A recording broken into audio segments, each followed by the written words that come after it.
Hola, ¿qué tal? Bienvenidos al canal. Ya estoy de vuelta. Sí, la verdad que me ha costado muchísimo ponerme a grabar. No encontraba el momento ni las ganas, pero bueno, ya estoy aquí. Ha sido un verano de mucho calor, de mucha inapetencia lectora, de mucho lío en general y bueno, estamos todavía en septiembre y no he llegado todavía a organizarme ni estructurarme los horarios, todavía nada y bueno, creo que va a ser así por mucho tiempo. Quien no me conozca, yo soy Gloria y este es mi canal de libros, de lectura, que los muestro, hablo de ellas.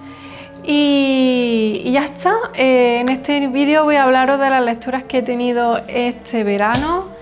No han sido muchas de ellas ya he hablado en mi canal de Instagram, que si queréis seguirme os lo dejo por aquí. Y bueno, son mis lecturas que están estas en físico y luego también en digital, de las que he hecho en los meses de junio, julio y agosto. No son muchos, pero bueno, muchos de ellos han sido lecturas conjuntas, que la verdad que lo agradezco porque la experiencia lectora es totalmente diferente, enriquece muchísimo, compartir diferentes puntos de vista y bueno, creo que no me voy a demorar más y voy a hablar de ellas.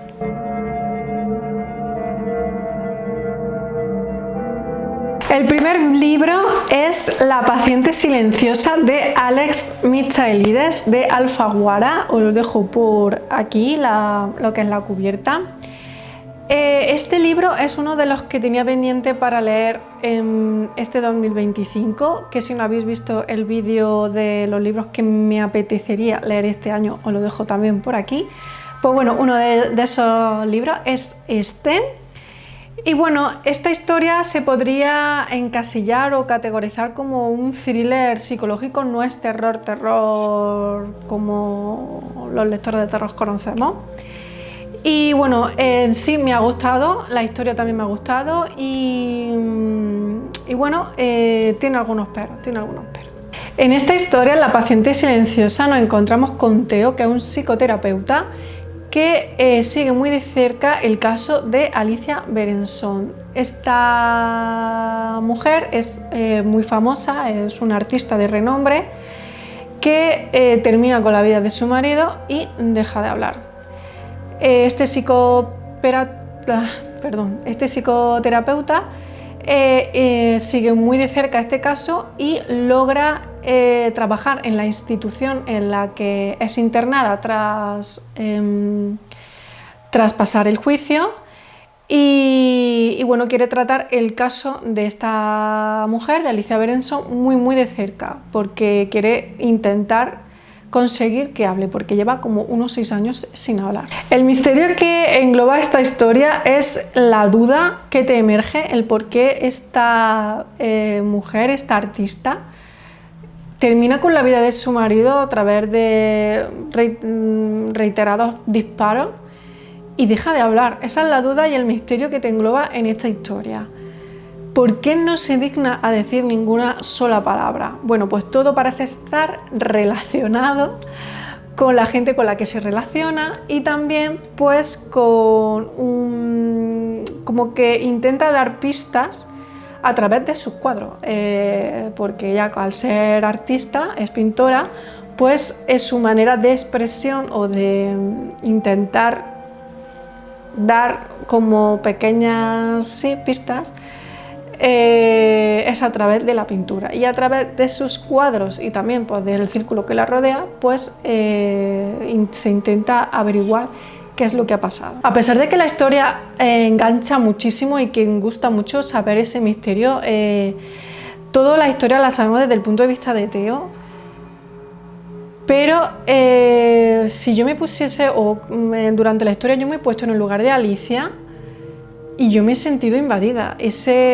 La poca profesionalidad de ese psicoterapeuta, que eres psicoterapeuta, no eres detective, no es tu caso indagar ni en el entorno ni en la familia de ella, para eso están pues, otras personas, ¿no? A mí para eso me parece poco profesional.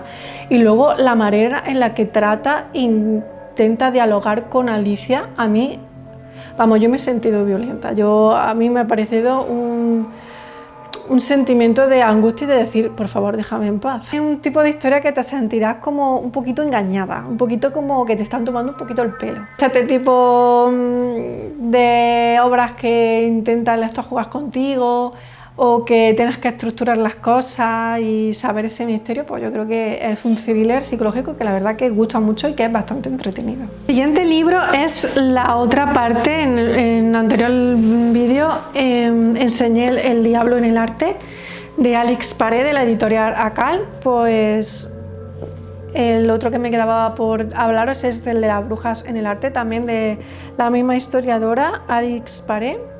Es la misma estructura, el mismo contenido, pero referido a las brujas en el arte. Nos muestra varias obras de arte, las más significativas a lo largo de la historia, nos detallan elementos dentro de la cultura, dentro del contexto histórico y también del folclore. Y bueno, que la verdad que es un poquito de historia del arte, y más si te gusta pues, el simbolismo, el tema de saber qué es lo que nos quiere decir estas obras de arte, pues la verdad que está muy bien. A mí me hizo recordar cuando estudié arte contemporáneo y bueno, es una edición muy chula, de pasta dura, a color, está también a un precio bastante económico y a mí me ha gustado. A mí es que estas cosas a mí me encantan. El siguiente libro fue una lectura conjunta con Yuri de Instagram, que más de una vez he tenido lecturas conjuntas con él, y es el No mires ahora y otros relatos de Daphne du Maurier de la editorial La Biblioteca de Carfas. Es una antología que leí ya hace bastantes semanas, creo que fue a principio de verano, cosas así. Y bueno, en esta antología se recogen 5 relatos de esta autora que la verdad que a mí me encanta. Yo ya leí hace tiempo Rebeca y bueno, pues me he animado a leer sus relatos. Y bueno, tienen así como un toque de misterio, un toque así oscuro, gótico, muy sutil. Pero quien conoce la prosa de Daphne du Maurier sabe que es una maravilla, es muy exquisita. Se caracteriza por tener ambigüedad y bastante interpretación en su historia y eso es lo que nos vamos a encontrar en esta antología. Los relatos que podemos encontrar aquí son No mires ahora, que creo que es el relato más significativo de esta antología, que tiene su adaptación en el cine, que también Yuri y yo lo vimos. Y bueno, pues aquí de verdad sí tengo que decir que la película nos gustó más tanto a Yuri como a mí que el relato, pero aún así los dos merecen la pena leerse el relato y ver la película, en contra que es el relato, y verás que encuentras ciertos matices que hace que a lo mejor al darle una vuelta más al relato hay detalles que se te han escapado. Bueno, también tenemos El manzano, que es una historia bastante triste sobre un anciano que queda viudo y bueno, ese manzano que tiene pues le recuerda a ella. Tiene un trasfondo psicológico y también pues bueno, impacta un poco cómo el viudo pues siente esa rabia o esa impotencia. Luego tenemos No después de medianoche. Este relato cuenta así como un misterio que hay tras un asesinato cuando un maestro se va de vacaciones a una isla y descubre que en el bungalow donde él se aloja pues ha habido un asesinato, ¿no? Al estar por allí, por esos lugares, siente como que alguien le observa y bueno, tiene así como un toque como cósmico y también mitológico. La verdad que este creo que es el que menos me gustó de toda la antología. Luego tenemos El estanque. Este relato aún lo recuerdo muy bien porque es así como muy onírico, sobre unos niños que se van de vacaciones a casa de unos abuelos o algo así, y tienen en esa casa tienen como un jardín con un gran estanque que parece como que les llama, les susurra. Y es una mezcla entre fantástico, mágico, onírico y también tiene pues su toque así de misterio gótico con esto de las casas, que la verdad a mí este me gustó bastante. Y por último tenemos el de las lentes azules, que este relato me ocasionó bastante angustia, porque yo soy miope, pero no estoy operada, y es sobre una operación de ojos de la protagonista. Se tiene que operar los ojos en una clínica y resulta que tras la operación pues no ve nada y se queda como que tiene como bastante tiempo, como semanas en totalmente en una oscuridad, que no ve nada, y como que presiente que la gente de alrededor son como seres que como que se une el subconsciente con el no ver, y entonces como que te crea como un desasosiego, una angustia como raro. Es como si cuando a ti te operan los ojos y las primeras semanas no ves, ya te estás buscando de que algo puede ocurrir mal, pero aún así tu entorno presientes que algo no va bien. Y la verdad que ocasiona bastante angustia, y la verdad que me gustó bastante. El siguiente libro que leí fue Los ojos son la mejor parte, de Mónica Apkin, de la editorial Sis Barral. Este lo leí en digital y menos mal. Creo que ya lo comenté en un vídeo anterior, que es un libro que creó mucho hype entre la comunidad de lectoras y en Instagram, creo que también en TikTok, pero en mi caso tanto hype vino como que se fue. Nuestra protagonista es Ji-won. Toda la historia la vemos desde su perspectiva. Ella vive con su familia, que es una familia desestructurada, vive con su madre y con su hermana, porque su padre pues los abandonó. Esta situación a Ji-won le afecta, lógicamente le afecta en su día a día, a sus relaciones, a su entorno, y todo cambia cuando su madre pues se echa una nueva pareja, que es George, que tiene unos ojos azules brillantes, deslumbrantes, que bueno, pues nuestra protagonista pues se obsesiona con ellos hasta llegar al límite de una auténtica locura. Novela que la verdad que se lee muy bien, es muy ágil, los capítulos son muy cortitos y es que te lo bebes, te lo bebes automáticamente. Pero sí es verdad que al principio cuesta mucho saber dónde está ese horror que vende, ¿no? El horror que dice que tiene esa historia.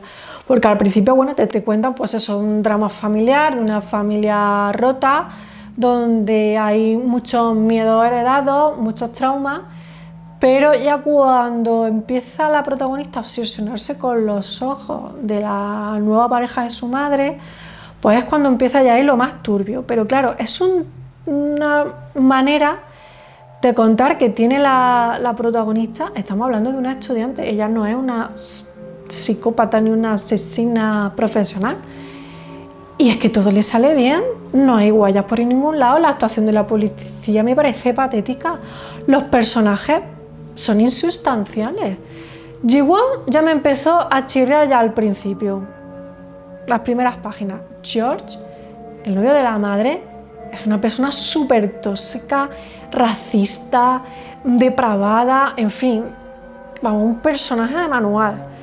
Luego Joffrey, que es otro personaje, es también totalmente una persona tóxica. Es que la única persona que se puede salvar de ese ámbito es la hermana, que creo que es la única que tiene dos dedos de luces. Es que el resto de personajes es que son un despropósito, lo siento, pero es que no logro tragarlo. Es que no me ha impresionado para nada esta historia. Lo único que he sacado en contexto, bueno, pues sí, es la crítica social a esas familias, a esas relaciones domésticas rotas, y también pues esos elementos que identifican a una amistad que no es ni verdadera ni leal, simplemente es tóxica y muy peligrosa. Pero todo lo demás es simplemente pues marketing, es comercial, y no llegué a congeniar con esta historia. Podéis leerla, es mi humilde opinión, es lo que a mí me ha parecido, y bueno, pues juzgad por vosotros mismos. Seguro que os gusta, porque sé que a muchos lectores les ha gustado, pero para mí, pues no. Ya viene uno de los libros que tengo por aquí, que bueno, lo mismo que Los ojos no son la mejor parte, no me ha gustado, pues esta turbiedad de libro, pues sí, la vendedora de libros, La vendedora de niños de Gabrielle Whitco. Esta autora ya os hablé de ella en vídeos anteriores cuando leí El Necrófilo, que creo que lo leí a principio de año.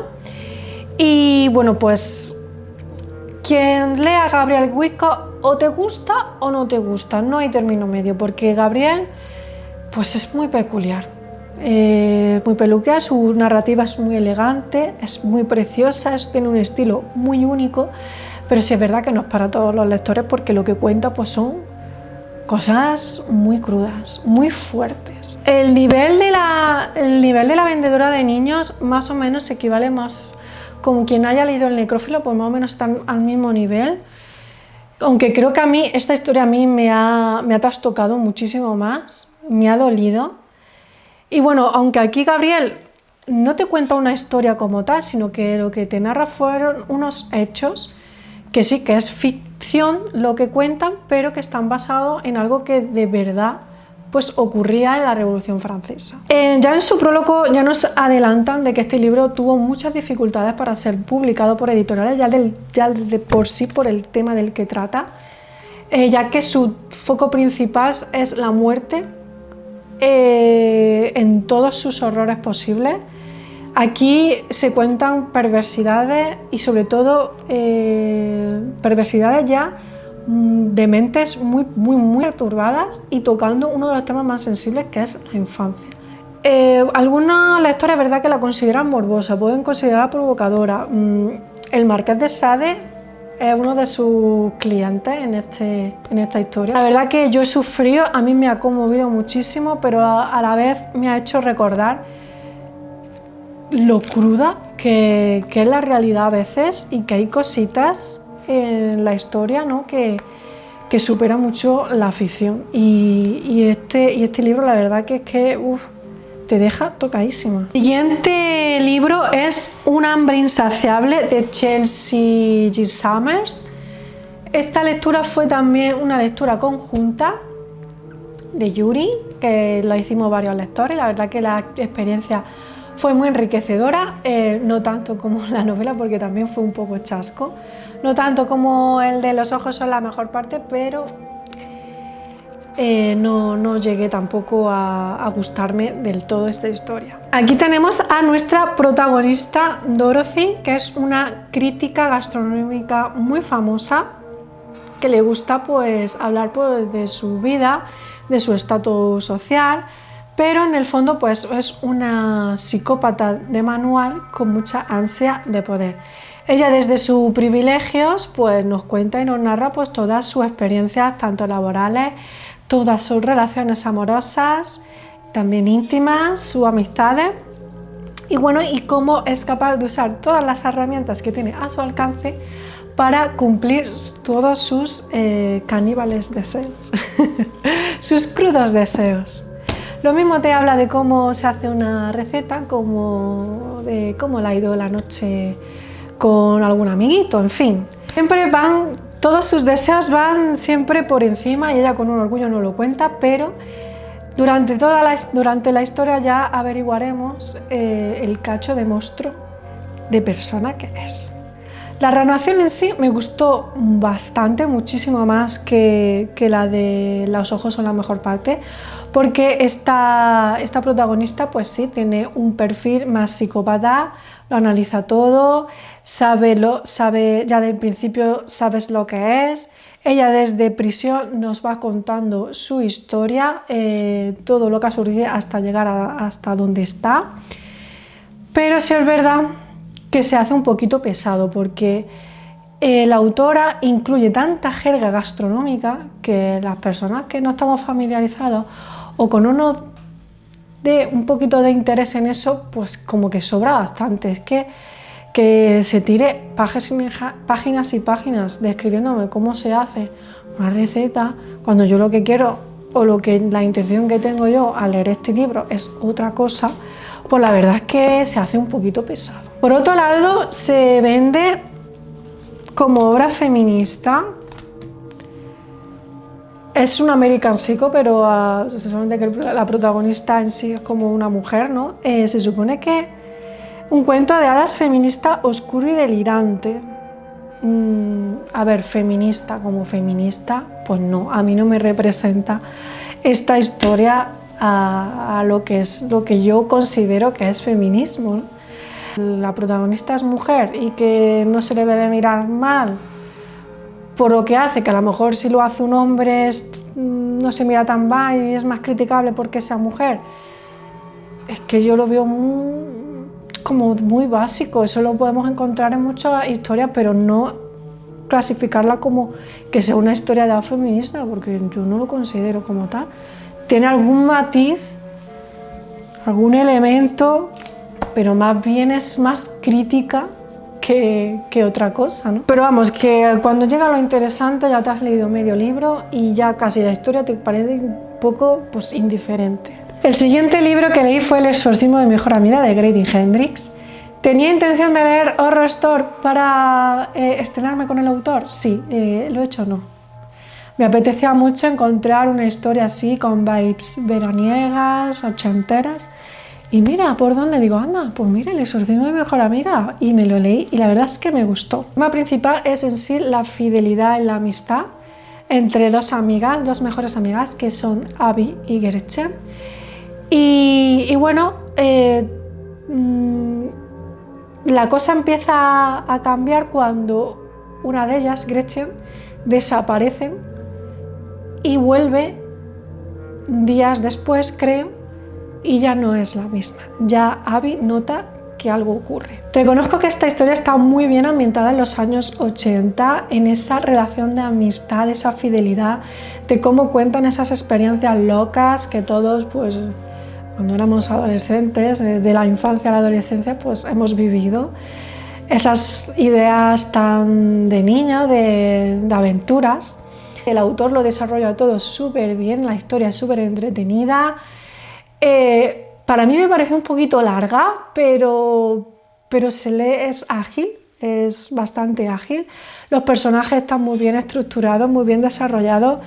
Y sí es verdad que te puede resultar un poco juvenil por la historia de adolescentes, pero la verdad es que es muy entretenida y a mí me gustó. Si buscáis una historia que dé miedo, esta historia en realidad no da miedo, más bien es entretenida, es misteriosa, divertida también. Otra cosa, esta novela tiene una adaptación al cine que la verdad que no es muy buena, pero bueno, pues si la queréis ver, si os gusta la historia y tal, y si la queréis ver, la podéis encontrar. Pero sí es verdad que en este caso yo me quedo con el libro. El siguiente libro que os voy a hablar, aún me queda comentarlo, también ha sido una lectura conjunta y es Casa de hojas de Mark Z. Danielewski.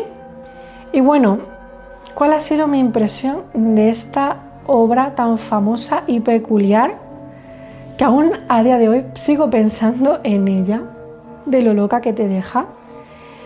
Y creo que se merece, una relectura. Mirad la cantidad de notas que tengo hechas para que cuando haga una relectura hacer hincapié en esas notas. Y bueno, también es una de las obras que tenía pendientes para leer este año. Y esto es un gran check, porque es una obra que la verdad que no sé cómo hablar de ella. Me han hablado de cómo era este libro, de lo loco que es, de lo maquetado de todo, pero es una de las historias de terror o de horror psicológico que contiene todos los elementos que una historia de terror tiene que tener. Para comenzar a hablar de este libro, cuenta varias historias. La primera es que en 1963 se publica un documental llamado El expediente Navidson, que fue grabado y montado por un fotoperiodista que es Will Navidson. En ella cuenta su experiencia viviendo en una casa que por fuera pues es una casa normal, pero que por dentro pues cambia.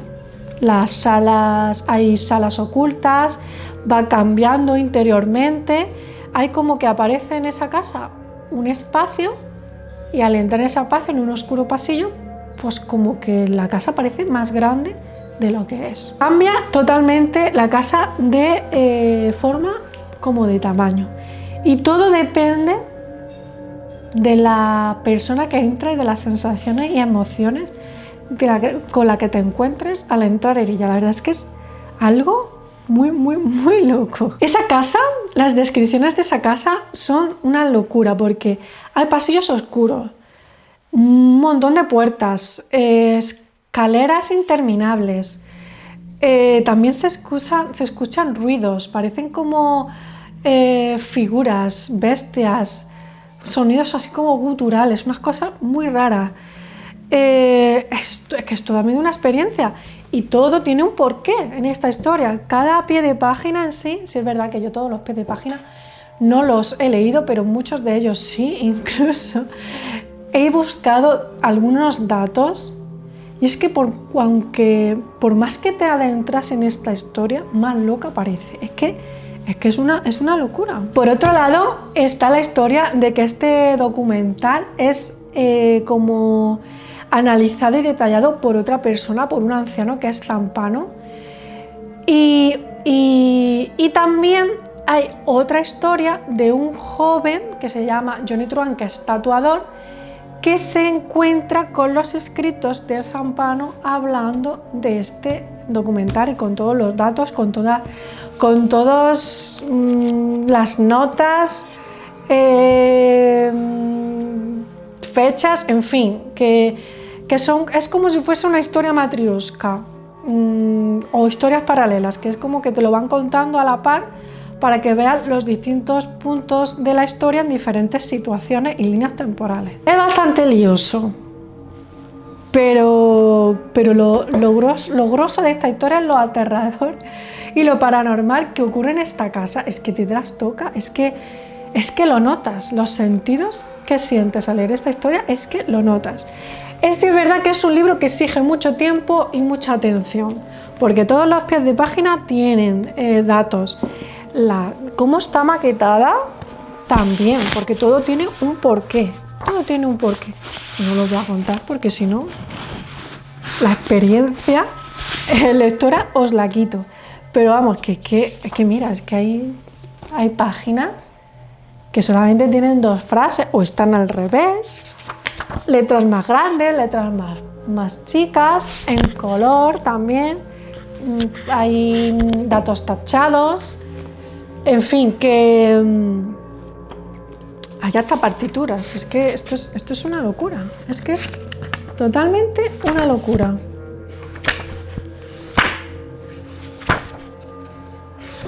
Esta historia también es que merece una relectura, sí, porque aquí se escapan elementos que seguramente en otras relecturas se pueden averiguar. Y también, si podéis, yo os aconsejo que os lo leáis en lectura conjunta, porque detalles que a ti que se te puedan escapar, a otra persona no, o te da ese punto de luz que tú no has tenido en ciertas situaciones, porque puede llegar a ser un poco agotador. Se habla de física, se habla de arquitectura, se habla de mitología. Hay datos que a mí, por ejemplo, pues hay datos físicos de física cuántica, hay cosas que a mí, pues la verdad, pues que se me escapan de mi lugar y aunque sí es verdad que te lo explica, tienes que investigar mucho. Son de esos libros que tienes que investigar mucho, que hay que compartirlo, que hay que compartir visiones, que sí, que yo sí la considero una obra de terror psicológico bastante completa, paranormal. Es que es un experimento, este libro todo es un experimento. Y las sensaciones que a mí esta historia me ha dado no la consigo con ninguno. Si podéis haceros con ella, si os gusta este tipo de libros, experiencias, por favor, hay una nueva edición, esta edición es antigua, han sacado una nueva edición, si podéis haceros con ella, hacerla antes de que se agote, porque luego después pues es un libro de estos que está muy codiciado y que está muy buscado. Y la verdad que lo recomiendo, ya si lo leéis ya me contaréis. Y llegamos ya al fin y os hablo de Perdición de Jack Ketchum, también de la editorial de la Biblioteca de Carfa, otro título de esta maravillosa editorial. Este autor que tenía tanto pendiente, el de Jack Ketchum, quería leer La chica de al lado, pero al final hemos votado por perdición en mi club de lectura de Villadodat Infable, que os dejo el enlace abajo. Nada más empezar, este libro tiene un prólogo que te deja flipando de lo crudo que es, ya que se trata de un asesinato múltiple, pero visto desde dos perspectivas. Luego nos encontramos con una historia ya con un tono más de suspense americano, donde descubriremos varios personajes, entre ellos al asesino, con un ritmo bastante rápido, con unos capítulos que se leen muy bien porque son muy cortos, y que poquito a poco vamos tejiendo todas las historias hasta llegar hasta desembocar todo a un mismo punto.